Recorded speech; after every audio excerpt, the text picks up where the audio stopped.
What is the scariest oh heck no experience you've had? I was around 11-12 in a public restroom that had a couple stalls. Just sat down to start my pedal when the woman in the next stall asked if I could pass her some toilet paper. Sure, no problem, we've all been there. When I pass it under the divider, she ended up stroking my finger as she's taking the paper, her index finger lingering on me. I didn't think anything of it, it's an awkward pass. I finish up, flush and step out of the stall to go wash my hands. As I'm starting scrubbing, she steps out of her stall. Normal looking 40-ish woman, just looks like someone's mom. She starts washing her hands and just locks eyes with me in the mirror. It was only about 3 seconds in total, but I remember how her smile subtly went from generic to something a little darker. It was hard to explain, but I felt like she wanted to eat me. Every possible spot of skin that could get goosebumped stood to attention. Instinct told me to GTFO of that bathroom, so I bolted. Could have been nothing, could have been a childish dramatic projection, but I swear that bee was going to chew on me. I'm totally getting a witch, Roald Dahl style, vibe from your story. I work for a food delivery service, and on one delivery I had to go about 2 miles down a one-way road at about 10:30 p.m. There were banks on both sides, so if I wanted to leave and another car came down the road, I wouldn't be able to get out and would have to reverse backwards to a driveway. Houses around were pretty scattered and everyone's driveways were at least 100 yards from the houses. I took notice of this driving in because I'm a woman and had my guard up. I get to the address, which is an abandoned home with no lights, and the driveway is blocked off with boards, and immediately the hair on the back of my neck stood up. It was a dead end and the nearest house was about 700-800 yards away. I parked and locked my doors and called the customer, and they said they were in the trailer across the street and they would come out to meet me. There was no trailer across the street at all, but this dude came off of a dirt trail and started walking up to my car. As they were coming towards me, the guy asked if I could wait about 5 minutes for his friend to come back with a tip for me. The bill was already paid, and I politely declined, saying that I had to go back to work out of being scared. He then got a phone call and his literal words were, "Yeah bruh, can we make this happen? Are you on the road or what?" I put the food on the ground, said goodbye and booked it out of there so quick you could probably see dust behind me. That incident taught me to always trust my gut and to never worry about the tip. I could have just been extremely paranoid, but I feel like I got lucky that time. Always trust your gut. Better safe than sorry and all that. But his friend was probably bringing weed. Lol. When I was 10 or so, I woke up before everyone in the house. It was like 7 a.m. and decided I would sneak into the pool. I was waist deep in the water before I saw the alligator on the other side of the pool.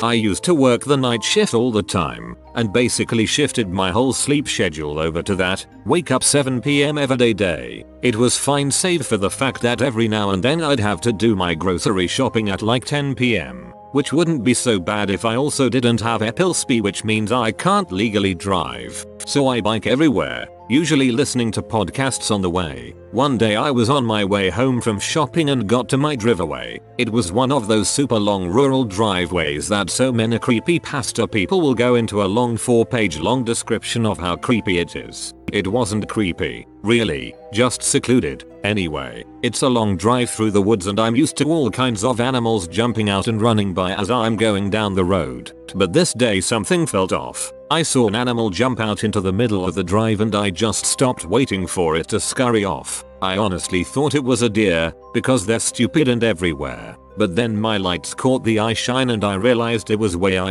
too low to be a deer. My next thought was, oh great, it's one of the coyotes that we keep seeing in the backyard. I unplugged my headphones and turned my music up as loud as it'll go. I had a Lumia 635, which had a loud as frick speaker. I started stomping my feet and trying to scare the dumb coyote out. I was shining my lights out on it. It just stood there, staring at me, and then it got low to the ground and sulked towards me. I realized immediately this was not a deer or coyote or even a neighborhood dog escaped. It was a freaking mountain lion that was now slowly approaching me. I backed my way out of the driveway, making sure not to lose eye contact with the animal, and then busted my ass down the hill to my job. Only place open at that hour within immediate biking distance. I wasn't 100% certain it was a mountain lion at seeing it skulk, I just knew it was not any of the animals I'm used to seeing and that it was acting aggressive defensive towards me being there. The only reason I know it was a mountain lion was as I turned the corner on the top of the hill, I tilted my head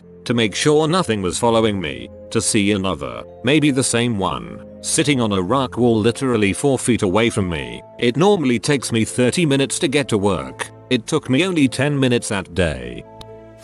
Early one morning I was leaving a hotel and a man followed me to my car. I jumped in quickly and locked the doors as my butt was hitting the seat. He knocked on my window and I let it down only about 2 inches. He tried his best to convince me I dropped a key in the parking lot and should get out and get it. It was a ploy and I knew it. I finally looked him in the eye and said, "No, not me." He knew I meant that he wasn't getting me. I wasn't scared, but instead furious. I left before he did and hurried to get onto the interstate. With heavy 5-lane traffic he came flying up behind me and then right before slamming into me he darted left between cars, almost causing an accident. I couldn't report him because I left so quickly and didn't get his plate number. I never stayed at that hotel again while traveling that route.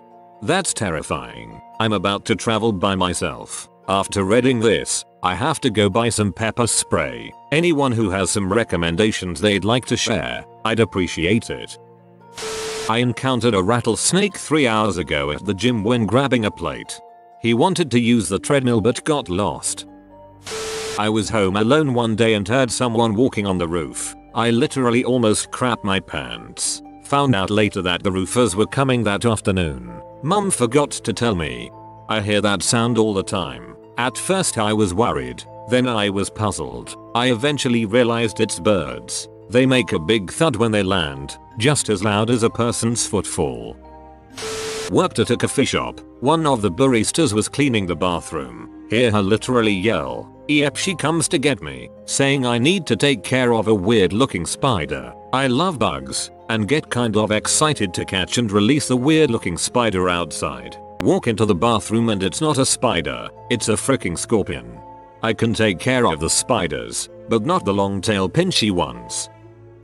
I stepped into an elevator on the 8th floor of the hotel and hit the 10th floor button. Right before the doors closed, a group of at least 15 people jammed themselves in while I'm standing in the back corner. The elevator was rated for 10 adults. Instead of going up, the elevator slowly started to go down. After half a floor, the elevator went into free fall for roughly 2 floors until the emergency cable caught. I thought I was going to die that day. Room for one more, honey. A car accident in my early 20s. I was driving around a bend under a freeway on my last lesson before going for my probationary license when a car driving at least 70 km per hour over the limit, 160 km per hour in a 90 km per hour zone, about 100 miles per hour in a 55 zone, smashed into my rear driver's side. The car I was driving spun out of control and smashed into an underpass. My teacher and I were both desperately lucky to be alive, though we both sustained serious injuries. Well, did you get your probationary license? I was in the very ill from pneumonia.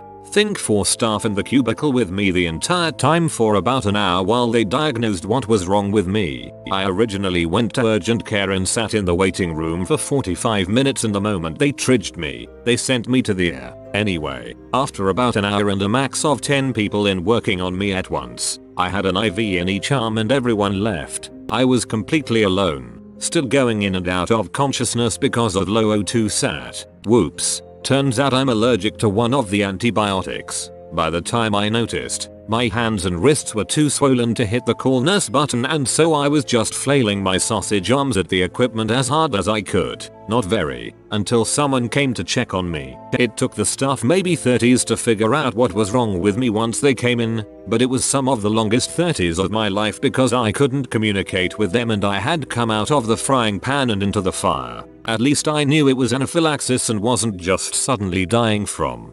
Yikes, you were very lucky.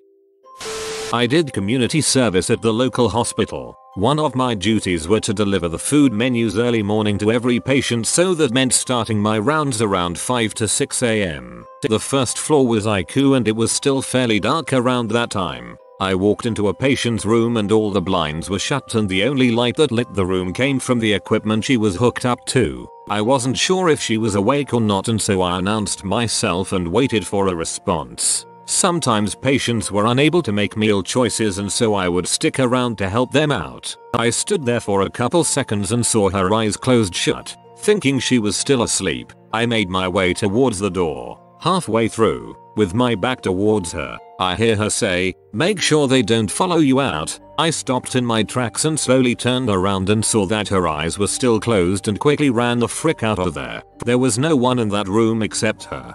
I bet she laughed her ass off after you left. Trekking through the woods behind my friend's house while playing Manhunt. Midnight in December. No sensible reason for anyone to be outside. Snow everywhere. I'm walking along and approach this ramshackle cabin crack house. Hear a faint squeaking of a swing set moving back and forth. Audibly to my friend, who was with me, I say, "What the frick is that? Dead." Fricking. Silence ensues. The swing stops moving the minute I stop talking. I am not known for my running, but I think I broke land speed records that day. When I was about 10 years old, we'd been on holiday and I'd spent every day going down to the local pool. There was a friendly lifeguard there, probably early 20s and maybe a little too friendly to a 10-year-old, often commenting on how I looked in my bathing suit, etc. Me and my friend were super innocent and just thought he was nice but a bit weird. Anyway, it got to the last day of the holidays and he knew I was leaving. The pool was busy and I was playing at the deep end. All of a sudden there was a big splash and the lifeguard's face popped up right beside me, really close. I remember it so clearly. He smiled at me and said, "It's time." I just yelped and got the frick out of the pool and ran away, literally never to return again. I don't know what he meant by "it's time," but some instinctive part of me knew this was wrong. It wasn't until years later I saw just how sinister and gross that was. I'm so glad I ran. Got into a car with a friend. Did not realize she was very high until she almost killed us blowing through a red light. Made her pull the frick over and I drove us home, suspended license or not. I was not ready to die like that. Last week when I started the BBQ, went inside to grab the things, and came back out to see the entire grill and top of the tank entirely engulfed in flames. Apparently we had a leak we didn't notice. I managed to throw water on the tank and cut the flames ASAP, so thankfully no real damage, but I think I'm done BBQing for the year. Just put a fire extinguisher next to the grill before you start it. Don't use water. I just recently moved out of the north. Where I lived in particular happened to be a very tick infested place some seasons. Well, one day I pulled a huge one off my dog, grabbed an old shoe and flattened that bugger. When I lifted up the shoe I noticed a good amount of blood moving all strange like. Upon closer investigation it turned out to be little microscopic babies moving around. It gave me the most oh heck no feeling I've probably had. I ended up torching the concrete for like a minute straight. Took care of the situation quite well. Reminds me of the time I stepped on a spider as a kid, and a million babies ran in all directions when I lifted my foot. I've never killed another spider in my life. Like this video and this good bee will play you a nice song. If you are new to the channel, you can subscribe. I publish new videos every day. Until then, check another video, or don't. Either way, have a great day you magnificent people.